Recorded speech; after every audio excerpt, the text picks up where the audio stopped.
Welcome to VNA Health Highlights, a program of the Visiting Nurse Association of Cape Cod. I'm Jean Sarnoski, and on today's program we're going to learn a little bit about mental health resources here on the Cape. And we're lucky enough to have with us today Dr. Bart Main, who is a child and adolescent psychiatrist. Correct. Hi, and Jean. Ron Holmes, who is the director of NAMI, which is the National Alliance on Mental Illness. Is that Yes. correct? Thank you, Jean. Thank you both for being here. I appreciate your time. Thank you. And lots of good questions out there, I think, on this topic.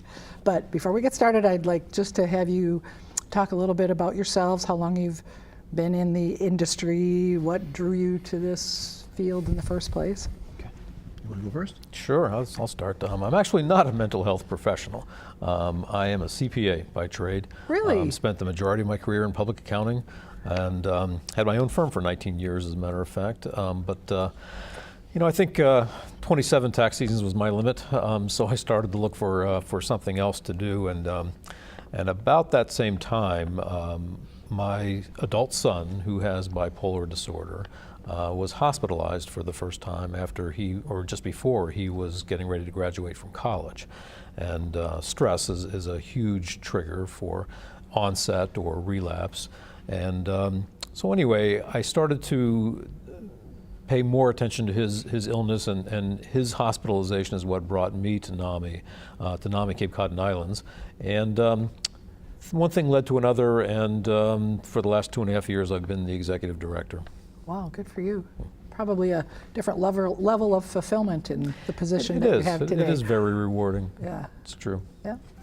And he's a good guy. To boot, yeah. So I'm a child psychiatrist. When I went to medical school, I thought that I would be Marcus Welby, family doc in a small town. And during the time I was in medical school, they taught us that about 60% of primary care visits are related to mental health issues. Wow. And I said, well, if that's 2/3 of my time I'm going to be spending doing that, I ought to get trained in it. So I shifted my focus and went into psychiatry instead. So as a child psychiatrist, I have a general psychiatry training and then plus 2 years of child fellowship. But I've been doing this work now for about 32 years. Wow, that's a good amount of time. Why children as opposed to adults? I've always known I love kids. I just love to work with kids and families.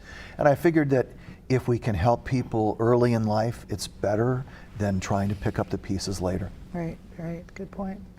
So before we get started then into some of the mental health resources available on the Cape, and we will get into a little bit more of mental health in general and some of the cues and what do we do about it.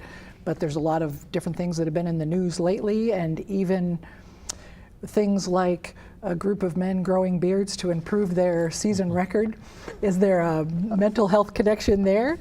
Because it really worked. Fear the beard. Did it work? I don't know if it worked. They won. We all have these quirky things, you know, little habits or little belief superstitions. So one of the things that's important to understand about mental illness is that it's often an exaggeration of stuff that many people normally experience. And drawing the line between when is it really a problem and when is it just quirky is sometimes difficult. I do believe that, because we were having a discussion, ironically, on the weekend of an acquaintance of the family who's now having some issues, and were there any cues? Did we know, or were there any little tidbits ahead of time that could have identified this coming down the path? And I don't know if you want to speak to that right away, or? Well, a lot of times there are, and sometimes there aren't. As Ron said, sometimes extraordinary stressful circumstances can be the trigger to bring out something that really wasn't evident before. But a lot of times, especially in my work, I see kids over many years, and usually there are what we call prodromes. There are symptoms that predate a full-blown illness. And if we pick up on those things and intervene, a lot of times we can prevent the full-blown illness. So that's what I'm about. Right, okay. And Ron, you see a lot of mental health consumers here on the Cape. We do, but I want to make the point clear that we are not a direct service provider. We do not do counseling or case management or anything like that. We are an educational and support resource. The three words that support what NAMI does is support, educate, and advocate. Okay. So we are not providing any kind of counseling service. We provide education both to people living with mental illness and to their family members, and family being a very broad term, could be friends, it could be anyone, but their family members. And that really, that part, which we do in a course called Family to Family Education, goes to the heart of NAMI, the actual origin of NAMI. It's a national organization. It was founded in 1979 because family members really didn't have much in the way of resources to help their loved ones living with mental illness. So this Family to Family Education course, 12-week course, I do call it the flagship course because it really does speak to that original mission. Right. But we do have support groups. We have a lecture series, and we have an office in Hyannis at which we meet people, take phone calls. We're there to help guide folks through the mental health care system on the Cape and Islands and various other resources that are available. So it was 1979. Was that this particular group, the CAPES group, that has been around that long? Our affiliate was founded in 1982. Oh, okay. So a long time. Has been. So would you say there's a great need then for the resources that you offer on the Cape? Do you see a lot? Do you hear a lot? We do see a lot. The statistics show that 1 in 4 adults are affected by mental illness, 1 in 10 children. And this gets back to what Bart was saying too, that the earlier intervention is extremely important, and that's why NAMI has developed a course that's called Basics Education. And it is for parents or other caregivers of children and adolescents who may be showing signs of behavioral issues. A diagnosis is not required to take the course, but showing signs enough where a parent either is or should be having some desire to gain a little more knowledge out of that. Okay. Bart, to you, does it feel like, I mean, this is a great resource, but in your world then, there's a discussion of there aren't enough psychiatrists on the Cape. Do you have a sense of that based on the calls that you get? Or? I hear that complaint all the time. Statistically, the number of psychiatrists, and particularly the number of child psychiatrists per capita on the Cape, is very good. We have more child psychiatrists per capita for our 200,000 population than most any place else in the country. And we have lots of psychiatrists, general psychiatrists as well. The problem is that we don't have good access. Our insurance reimbursement system doesn't convince providers to sign up because the reimbursement isn't very good. And then the customers trying to find services wind up being offered services, but if they can pay cash for it and then collect reimbursement from their insurance company on their own, it's a hassle, right? And so the few providers on the Cape that are accepting insurance are booked, and other people are not so. So it's not so much a lack of personnel power as much as it is a problem with access. With the reimbursement, yeah. So there are actually psychiatrists, psychologists on the Cape that don't take insurance? It's just strictly private pay? Many. Wow, that would be hard. So how do you work together? Certainly referrals. Okay. But also a lot of what NAMI is about, again, that education piece for our mission is extremely important, and people like Bart, believe in that too, and so we have shared the podium, if you will, a couple of times. We like getting out there and getting that education out to folks. It's that education that's not only going to get the right information, the right services to the people that need it, but it's also addressing that stigma issue. Stigma is just a fear of the unknown, a lack of understanding. So the more we can educate even the general public about mental illness, then the better they'll understand it. And one of the things that we like to make, the point we like to make with people is that, and Bart was saying this earlier, is that that mental illness spectrum is pretty wide. You know, that there are many illnesses on that spectrum, and then within each illness there's a degree of how Severity. severity, Yeah. right? So someone might have an illness that's very debilitating. Someone else might have it in such a low degree, or even just a situational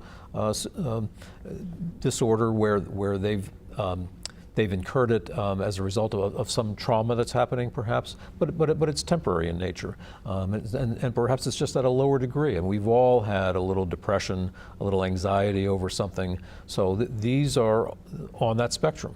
A little OCD. You know, I mean, we all. I'll admit to wanting my shirts to all hang in a certain way on the closet. You know, so you know that's a mild OCD thing, but it doesn't stop me from living a relatively normal life. So we're all on that spectrum to a little Right. degree. Yeah. Well, that's a good analogy there, because that would be a question that would come to my mind is, so when does it become a problem? When is it identified as more than just, I like all my shirts in the same place? It would be nice if we had some sort of standard that we would compare to, but in a kind of a way that's beside the point. What's really important is how people feel. And so if I feel that my depression is at a level where I want to seek help, then that's good enough. I mean, that's the criteria. A lot of people have difficulties that they don't seek help for because either the stigma interferes, they're afraid of getting services, they're ashamed to admit that they have a problem, or they really don't see it, and really the people around them see it. And so we get referrals either because someone is uncomfortable, that they're not living the quality of life that they want. So they self-refer, and they can do that. Right, often through their primary care Okay. physicians. Or else somebody else is putting the heat on them. You know, I wouldn't be here, doc, but my wife says I have to, you know, Oh, yeah. that sort of thing. I would guess those would be a greater challenge for Yes. than the people that come on their own free will and say, Yes. I know something's not right and I want to fix it. Can you Right. help me? Right. Yeah. So when we talk about the resources and the availability, and even myself, who's been here on the Cape for 15 years and in the healthcare industry, was not familiar with NAMI. And it may not be working with that population of people as closely, but just industry-wide, I was hoping it would have at least sent a trigger. So I wonder, certainly we have shows like this, and this will broadcast on all the stations, and we post it on our website as far as getting the information and the resources out there. You must work with the schools then, and so what other ways do you try to get the word out for people in the first place so that they know to call or who to call? We have been, for the last 2.5 years, I'd say, since I became the first executive director for NAMI Cape and Islands, we have been trying to kind of raise the bar across the board on everything we do. I was on the board prior to that, and the board was recognizing that too often we heard what you just said, no, I've never heard of NAMI. And that was even true for people with a mental health situation in their family. So things weren't quite getting done at the level that we would have liked them to. And so we did take some steps to try to correct that. We have an office in Hyannis. There are 2 full-time staff people, including myself. I have welcomed every opportunity to get out and speak to groups or appear on shows like this. And we do a lecture series, we do a number of things to try to get the word out, not only about the education about mental illness, but about NAMI, that we're here, we are here to help folks. So I've gotten involved in the mental health community to quite a degree, even being on the steering committee for a couple of other organizations, the Suicide Prevention Coalition, for example, and a relatively new group called the Behavioral Health Provider Coalition, a very important group here on the Cape that is addressing the issue of kind of the confusion and fragmentation that exists in the mental health service community. Right. Ron's doing a very nice job of that. The Cape Cod Hospital has sponsored the what's it called? Behavioral Health Summit. Twice now that there've been. It's going to be an annual thing, and Ron has been big in that and been the MC of the show. There are 300 plus mental health providers who've convened each time that summit happens, and getting that word out to the people who are seeing folks who need the help, and letting them know that there is this resource. And I want to just say that the support to families of having other families and other folks in the community who've been through some of this stuff, and so that people don't feel so isolated and weird. They feel idiosyncratic about what they're experiencing. And so knowing somebody else who seems pretty reasonable, who's also been through this, is incredibly supportive to destigmatize how we feel about mental health concerns. Is that the biggest issue that you find? That would be my interpretation as well, as just the fear that people have of making that first phone call, or the stigma that goes with it. Is that what you run into most? Yeah, people are ashamed. They think there's something wrong with me. This is a moral problem. It's different than there's something wrong with me, I have diabetes, or if I have a broken leg, everybody knows that. Right.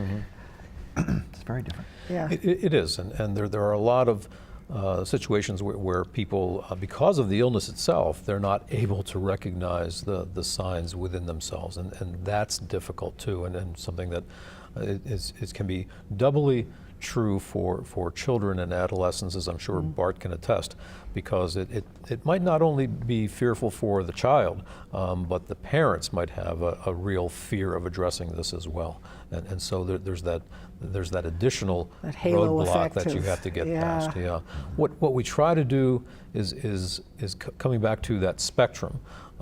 Is get people to understand that these are illnesses, these are brain disorders, and they can be addressed, and that many people have had them. Many famous people have had mental illness, and if I could take a minute on that point to read something.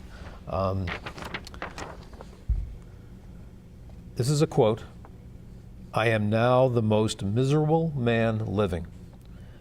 If what I feel were equally distributed to the whole human family, there would not be one cheerful face on the earth. Whether I shall ever be better, I cannot tell. I awfully forebode I shall not. To remain as I am is impossible. I must die or be better, it appears to me." Abraham Lincoln, Wow. 1841. I would guess very few people know that. So that's an example of how illnesses can take over someone and present them in a way of trying to get through life that makes it very difficult. And most recently, and on a lot of people's minds, is Robin Williams. Sure. So there's someone that we have all laughed uproariously at. A very talented man, but he had those issues or some issues, and brought him to the act that he completed. Right. So is referring the best way to get connected? I mean, primary care referrals that come to you, or friends and family refer to you, and then you're back to the healthcare system. Is that pretty much how it works? It's different for the two of us. Yeah. Okay. For me, anybody who calls the clinic can make an appointment. Okay. Often those referrals come through either schools or primary care physicians or outside therapists. I work for the outpatient centers for behavioral health of Cape Cod Healthcare. Okay. So certainly anybody who's getting care provided anywhere in the Cape Cod healthcare system can have access, but also people who are not in our system but who would like to have services in our clinic can call up and make an appointment. No referral is necessary to do that. All right, good to know. And yes, we get calls at the office quite a bit for people who are either for themselves or for a loved one trying to find a mental health Help for someone. provider. It can be difficult at times. A lot of times it has to do with insurance. That's unfortunately a driving factor for a lot of folks. It also has to do with availability. Some providers are taking new patients, some aren't. So it isn't a real quick answer and good answer sometimes, but we do the best we can. One of the things that some progress has been made on, and it's with the Barnstable County Department of Human Services. The Behavioral Health Provider Coalition that I spoke about has worked in conjunction with Barnstable County Department of Human Services in populating a directory that Barnstable County has put together and just launched. Excellent. About 6 weeks ago. Excellent. Maybe 2 months ago. It is a directory of providers here on the Cape and Islands. So it is, you can go to bchumanservices.net and get to this provider directory and find different providers that are available on the Cape and Islands. It's a pretty good directory. It is still being tweaked and modified a little bit, but it's there, and it is a very large step forward in letting folks know what are those, Right. who are those providers on the Cape and Islands. That's excellent. Yeah, yeah. Now I'm going to go off a little bit on the prescription drug problem that we read about. It seems like every time you open up the paper here, there seems to be another case like that. And Massachusetts maybe is more popular with that activity than other states. Right. There was a recent publication, research at a national level, that reported that Massachusetts has the highest rate of opiate prescriptions in the workman's comp population. That's not overall, but at least in the workman's comp population. Very, very high rates of opiate prescriptions. And of course, the problem with opiate prescriptions, even though they may be legitimate to begin with, opiates are very addictive medications, and people are wanting to continue to take opiates after their doctors say you shouldn't be on that anymore because the person has become addicted. And they're going to street drugs, and heroin has become a very significant problem here on Cape Cod. Yeah. So how do we address something so huge? Well, at a national level and at the state level, physician education is emphasizing the need to be careful about the control of pain. On the one hand, we don't want people suffering in pain because chronic pain predisposes to depression. It's a stressful thing. But on the other hand, we ought to be careful that we're not prescribing addictive stuff that's going to cause long-term problems. So physicians are becoming much more attuned to that. So that's a good thing. But there's also a lot more awareness in the community through NAMI and various other organizations to let people know we've got to be careful about this. Families can be more careful about it. My sister-in-law recently refused an opiate prescription for her teenage son who was injured in a football game. And the doctor said, here, have this Oxycontin. And she said, whoa, no way. Yeah. So we're getting smarter. Yeah. But wasn't Baker, or in the latest election, that was one of his statements was, I mean, that's one of his missions is to sort of attack this. And the same thing happened. Something happened to his son in football practice or whatever. They prescribed. They're like, really? I don't think so. He's only, whatever, 14. Well, it's dangerous stuff. We have to be careful. Yeah. So the whole suicide problem that's out there, is it, in your knowledge or experience, related to the drug problem? Do the two go hand in hand, or are they? They're overlapping, is how I would call it. There are certainly people with serious mood disorders that do not have any abuse of chemicals. There are people who have abuse of chemicals who don't experience much mood disorder. But there's an overlap, and that overlap is probably about 2/3. 2/3 of people with serious mood disorders wind up using, and about 2/3 of serious substance abusers have mood issues. So there's a huge overlap there. Treating people who have both going on at the same time is a huge challenge. Either one alone is difficult enough, but when you put them together, it's even more difficult. And so we're trying to develop more and more resources that are what we'd call dual diagnosis, where providers are trained and expert in dealing with both issues at the same time and understanding how those two interact. All right. So we're getting better at this. Yeah, it's a great challenge. I mean, with everything that's going on in the world, it seems to be floats to the top, or there's more. We're seeing more of it, or it's in the news more, or there really is more of it. Do you think? There really is more There really of is it. more of it, because life has just become that much more complicated, probably, for people. Yeah. Well, here on the Cape, the fishing industry is in terrible distress. Yeah.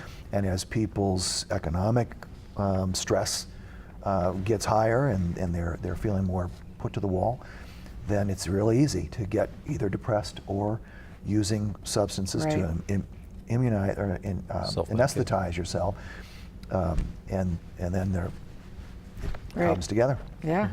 Yeah. Perfect storm. Well, you're both doing such great work. Believe it or not, we only have about 2 minutes left.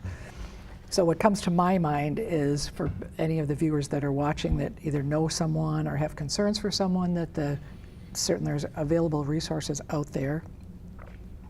Not to be afraid to call, because it's just another illness that's the same as you said, broken leg or diabetes.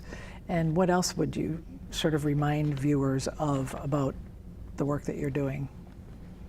Anything that you're going to drive away saying, oh, I should have said something. So this is your chance. We hope that people hear that there isn't shame in this, that whether it's because of psychological trauma or stress or genetic vulnerability, lots of people experience a little bit or a lot of psychiatric or psychological symptoms. And we would like for people to really understand that as a brain problem. It's a disease of the brain, just like you could get a disease of your liver or your Right. kidneys or your heart. That's such a great way And- to look at it. And we Yeah. can help that if people have the courage to just come forth and ask for the help that they need. Yeah, the courage. Anything? And even just to take that one step further, at its most basic level, all of us, so general population included, we all have an obligation to understand mental illness a little bit better, and to not fear it, to understand what it's about. That the better we understand it, the better we're in a position to help and perhaps relate to someone that we do encounter with an illness or some sign of perhaps something not quite right, and whether that's a loved one, a neighbor, a coworker, whatever it may be, the more we understand it, the more comfortable we're going to be in talking about it and in reaching out to help someone. And that's really where we need to get to. Right. So we're all people helping people. It's great. Respond with compassion rather than fear. Yeah, yeah, that's hard, but hopefully this will help. All right, thank you both for being Thanks for here today. I having me. appreciate Thank you, your Jean. time. That was great. Good. Thank you. And I'm Jean Sarnowski, wishing you good health and good health care.